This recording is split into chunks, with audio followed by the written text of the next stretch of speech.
So one of the byproducts of this pandemic has been in Ontario focusing attention on the fact that nursing homes, homes for the aged, are in terrible shape. They've been warehousing people. The Ford government realized that and has started an inquiry into getting it better. But they've also put forward legislation which is going to exempt nursing homes from any lawsuits related to COVID. Very, very strange. So we need to find some information on this. So we're here with Melissa Miller. She is a nursing home negligence attorney, lawyer in Ontario. Thanks for joining us. You've read this legislation. What's it all about? Why would they do that to exempt people from liability? So the legislation is broadly encompassing all persons and businesses, and of course long-term care and retirement homes are among those businesses that have immunity from lawsuits dealing or arising from exposure from or infection COVID-19.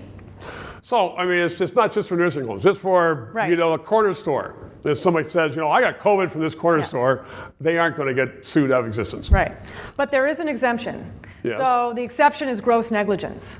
Okay. So which is fair. The legislation says that if a person or a business makes a good faith effort, which is defined, to adhere to public health guidelines and municipal, provincial, and federal law, and they have not been grossly negligent, then they're exempt from lawsuits arising from COVID-19. So what about all the nursing homes? There are a number of them that were absolutely, in my view, negligent at the start. I know people were walking in and out all over the place, and people were getting infected. We know COVID and people were dying.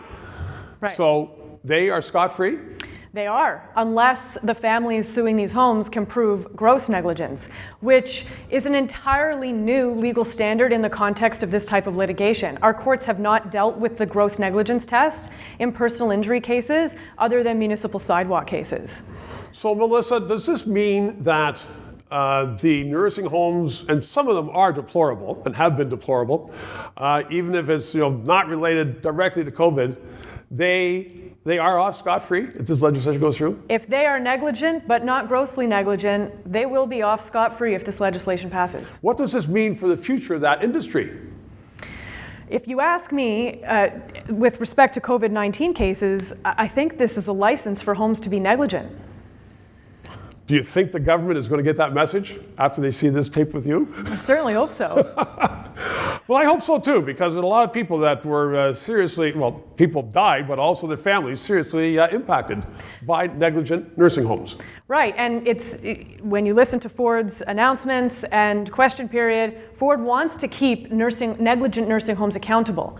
But the problem with this legislation is that there's a more impossible standard to meet than simple negligence. Melissa, 3 minutes. Thank you very much. You did it very well.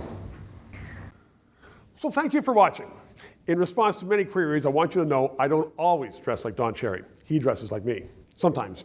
But seriously, we are going to continue to follow the stories that matter to you. The corruption in Ottawa, COVID, the response of officials to it, and what's going on with your taxpayers' money. If you like these stories, please subscribe. You can press the button, it's right up there. And my webpage is right down below here. It's free, and we are providing the service because we want to make sure that Canadians know what's going on.